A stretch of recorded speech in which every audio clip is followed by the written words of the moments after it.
Russia now claiming they have control over the port city of Mariupol in Ukraine as the conflict nears a second month. President Biden is committing to an $800 million military aid package, and he plans to ask Congress for additional funding to support the Ukrainian military. We want to address some concerns about the war and the U.S. involvement directly from some of our viewers on Morning in America. NewsNation viewer Marty Ford joining us from New Jersey has some questions for us. First of all, good morning. And we also have columnist Niall Stanage from The Hill joining us to answer those questions. So Marty, first, you served in Vietnam War. Your brother, dad, and uncles are veterans as well. So thank you all for your service. What is it that you want younger generations to know? Well, good morning, and thank you for this opportunity.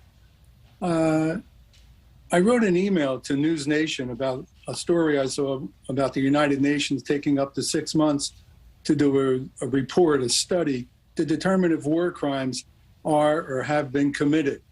And I thought that quite unusual. And in my email, I stated that, and a NewsNation producer called, we chatted a bit, and here I am on camera in front of an audience who's getting ready for their day, drinking a cup of coffee or not. So that's how it evolved.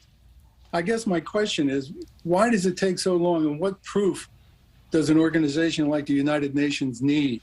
If they just look at the faces of the kids huddled and hungry and tired and scared and frightened, gathered in a basement of a bombed out building, sitting on the floor with hopelessness in their face.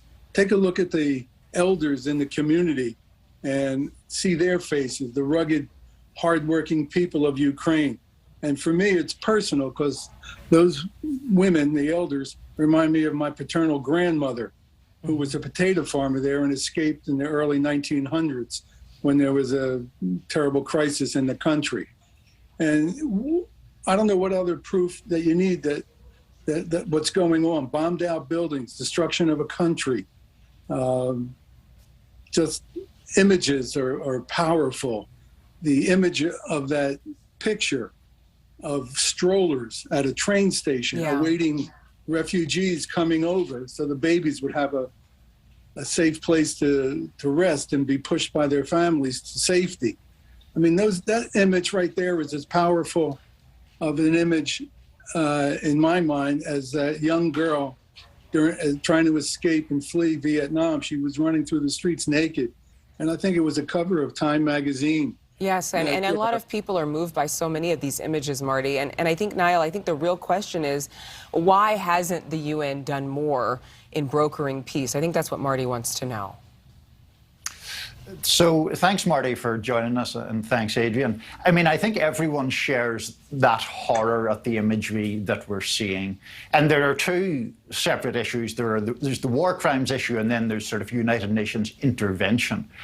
In terms of war crimes, it's not, perhaps unfortunately, just realizing that war crimes have taken place. It's trying to prove who is directly culpable for them. The United Nations, the International Criminal Court, are reluctant to prosecute individual soldiers on the ground, so it's trying to prove a chain of command.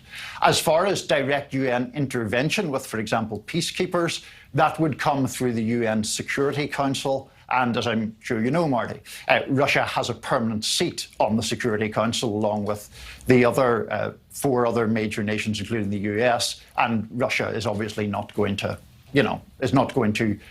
allow UN troops in against its own forces.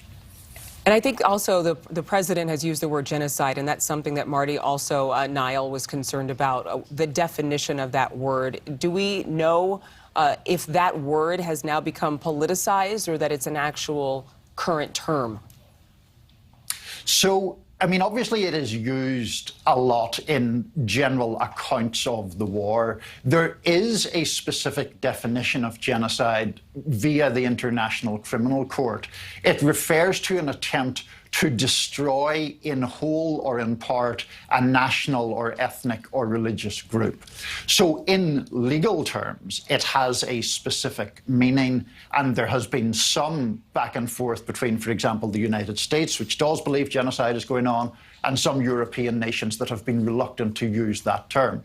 But to answer your question, Marty's question, yes, it does have a specific meaning. You know what? We have to run.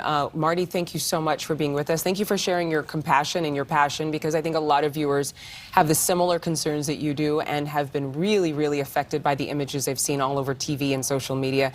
Thank you for your viewership. And Niall, I'll talk to you a little bit later in our next hour. You can always send us your questions at newsnationnow.com/feedback. Thank you so much for watching. Make sure to click on the red subscribe button below so you can get more of News Nation's fact-driven, unbiased coverage.